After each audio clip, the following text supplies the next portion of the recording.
Alhamdulillah baik. Baik, sebelum memulai pembelajaran hari ini, mari kita berdoa agar pembelajaran hari ini diberikan kelancaran. Mungkin salah satu boleh memimpin doa.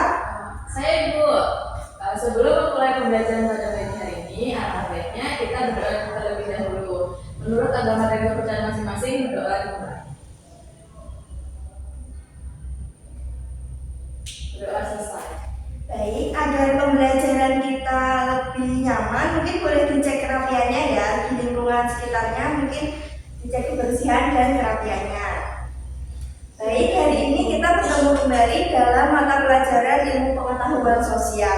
Nah, hari ini ada kabar seru nih, jadi hari ini kita akan melakukan pembelajaran di luar kelas. Nanti akan Ibu informasikan lebih lanjut.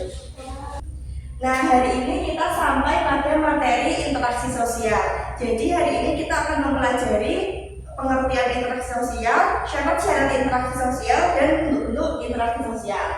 Namun sebelumnya, menurut kalian, apa yang akan terjadi di kelas ini jika tidak ada yang mau piket? Wah, kelasnya bakal kotor Ibu.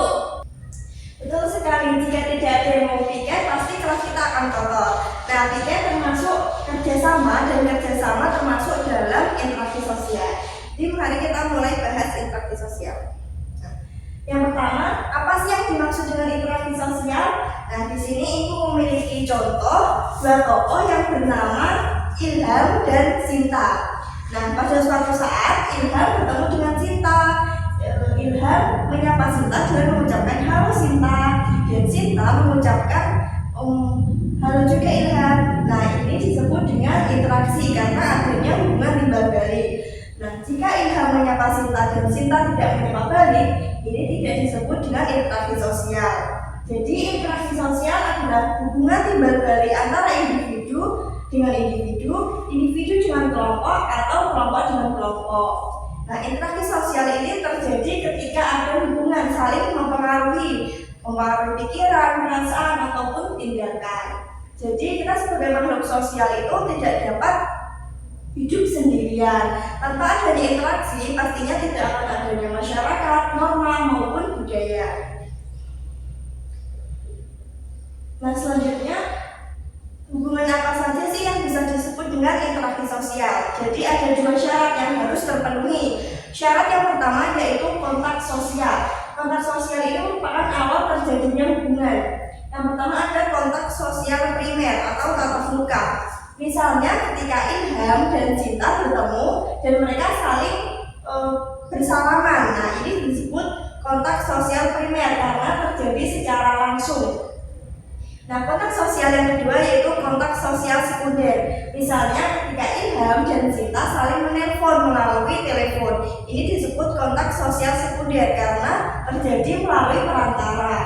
Kemudian syarat interaksi sosial yang kedua yaitu komunikasi.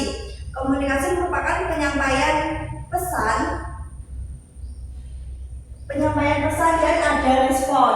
Nah, komunikasi ini bisa melalui kata-kata, disebut dengan komunikasi verbal, seperti Ilham dan Sinta yang saling menyapa melalui kata-kata. Kemudian ada komunikasi nonverbal, ini hanya melalui gestur atau ekspresi. Misalnya Ilham dan Sinta mereka bertemu dan hanya menganggukkan kepalanya, ini disebut komunikasi nonverbal. Jadi interaksi dapat terjadi apabila memenuhi dua syarat. Syarat yang pertama yaitu kontak sosial dan syarat yang kedua komunikasi. Nah, untuk bentuk-bentuk interaksi sosial itu ada dua. Yang pertama interaksi asosiatif, di mana ini arahnya pada positif atau menyatukan. Dan bentuk yang kedua yaitu disosiatif. Ini mengarah pada negatif, yaitu menimbulkan pertentangan.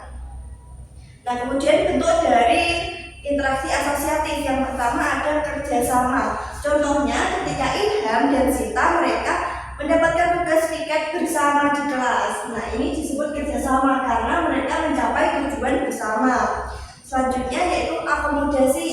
Misalnya ketika Ilham dan Sinta ini saling bertengkar. Nah, kemudian ibu guru melerai meredakan pertentangan mereka. Ini disebut dengan akomodasi. Selanjutnya yaitu asimilasi, yaitu interaksi antara dua budaya yang melebur menjadi menjadi satu budaya baru. Bentuk yang keempat yaitu akulturasi, yaitu interaksi antara dua budaya yang tidak menggunakan budaya asli. Contohnya seperti monumen pada Menara Kudus. Selanjutnya yaitu bentuk interaksi disosiatif. Nah, yang pertama ada persaingan. Misalnya ketika Ilham dan Sinta mereka saling berlomba untuk mendapatkan juara satu di kelasnya. Nah, ini disebut dengan persaingan. Jadi mereka berkompetisi. Namun ini juga bisa berarah pada positif. Nah, yang kedua ada kontravensi. Contohnya ketika Ilham dan Sinta mereka saling tidak suka, namun mereka tidak berkata secara langsung, mereka saling menyindir dan saling menyebarkan hoax. Nah, ini disebut kontravensi. Selanjutnya yaitu konflik. Konflik ini tuh penentangan yang dampaknya luas. Contohnya seperti tawuran dan demo masyarakat yang dampaknya secara luas. Nah, dari sini apakah ada pertanyaan? Tidak ada Ibu, cukup. Baik, seperti yang sudah Ibu katakan tadi, kita akan melakukan pembelajaran di luar kelas. Jadi nanti kalian dapat keluar kelas untuk mengamati, mengobservasi interaksi apa sih yang terjadi di lingkungan sekitar kita. Jadi nanti kalian dapat berbicara di kantin, perpustakaan dan lain-lainnya. Kemudian kalian dapat mengisi di LKWD yang akan Ibu bagikan. Oke, jadi mari kita mulai pembelajaran di luar kelas.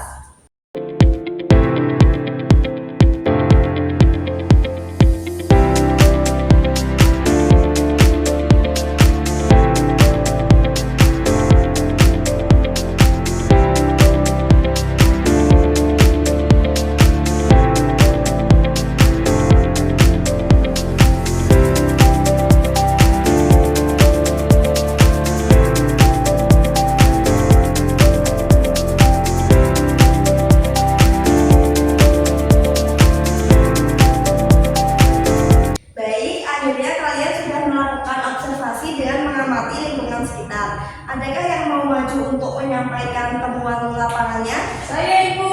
Oke, silakan Rizky. Yeay. Halo. Tadi waktu saya melakukan observasi itu menemukan ada orang yang bersalaman dan saling menyapa. Nah, itu tuh kan menjadi salah satu bentuk interaksi. Nah, kan tadi saling menyapa.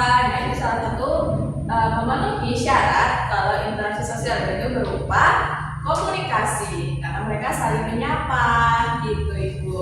Itu sekali Rizky. Terima kasih Ibu Beni. Nah, jadi interaksi sosial itu merupakan hubungan timbal balik antara individu dengan individu, individu dengan kelompok, dan kelompok dengan kelompok.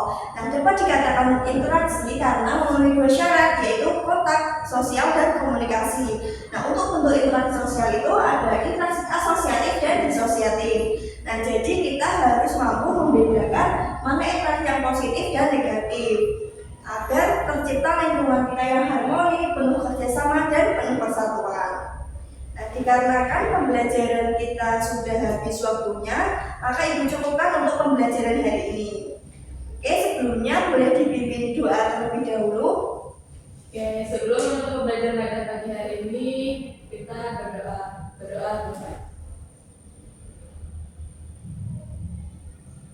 Berdoa selesai. Baik, terima kasih atas perhatiannya. Semoga pembelajaran hari ini mampu memberikan manfaat untuk kita semua. Terima kasih atas perhatiannya. Terima kasih. Wassalamualaikum warahmatullahi wabarakatuh.